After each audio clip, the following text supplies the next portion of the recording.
Amy Speropolous. Welcome back to Local Memphis Live. A special guest with us today, newly appointed Chief Mike Rallings with the Memphis Police Department. He's here with Angela Quadrani of Oxford Treatment Center, who has joined us before. Both have been on the panel discussion Friday. They were at Heart Song Church about the effects of heroin use, abuse, and overdose, specifically in the Memphis area. Good morning to you both. Thank you so much. And first of all, talk about this is an issue, and it's certainly something that Memphis Police are well aware of, and there are a lot of deaths that we need to talk about with this. Well, it's an epidemic. You know, we talk about deaths, 64 fatalities. We've had 181 investigations. Then when we respond to other incidents where I think the number is 117 non-fatal incidents where officers were there.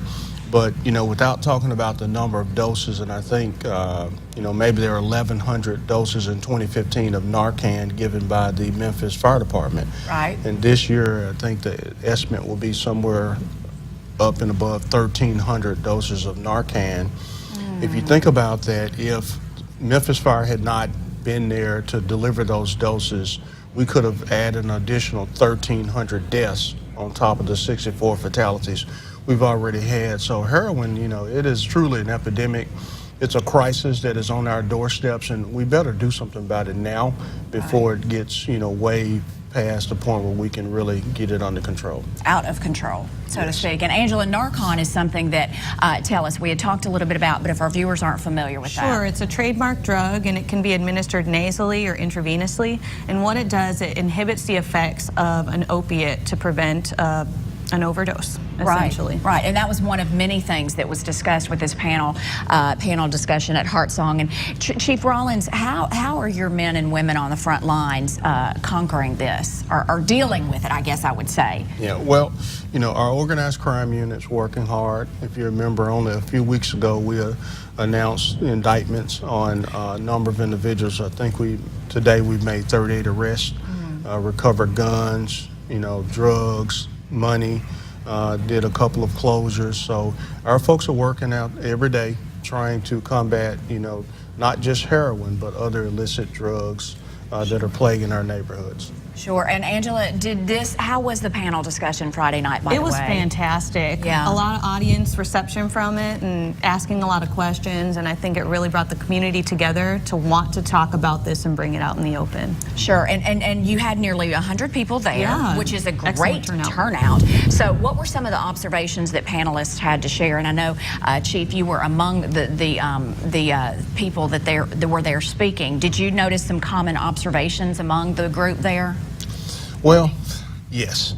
One is that when you talk about how heroin and other drugs are affecting our communities, right?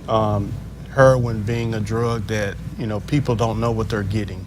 We also talked about that heroin is being cut with fentanyl, and we don't know you know, you may buy heroin today and another shipment comes in and it's more potent than what you just had, and it's leading to the overdoses. But we also talked about other drugs, marijuana and prescription drug abuse, and other things that could affect the person's ability to recover, and also how they get involved in using illicit drugs in the first place. Yeah, and Angela, this really is a community effort. Absolutely. And why it was so important to have Chief Rallings involved and many, many others, right? Absolutely.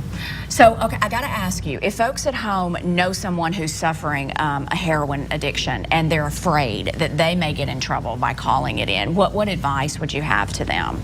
Well, it's two things. I'll let Angela talk about, you know, addiction and treatment, because they do a great job on that. Right. But if they want to report some type of illegal drug sales, illegal activity, they can call 528-2338. Right. 528-2338, which is our organized crime unit, so we can launch those investigations. Sure, sure. And Angela, to get in touch with Oxford? Absolutely. Call the Oxford Treatment Center. We have an IOP office in Olive Branch. Get the conversation started. Yes. If you're not sure, call us, talk to us, and we offer the full continuum of care. Medical detox, residential, outpatient, sober living. So just call. All right. Thank you so much for what you're doing, Angela, and thank you so much, Chief Rallings, for joining us. What you're doing on the front line every day. We so appreciate it. You're very welcome. Thank you.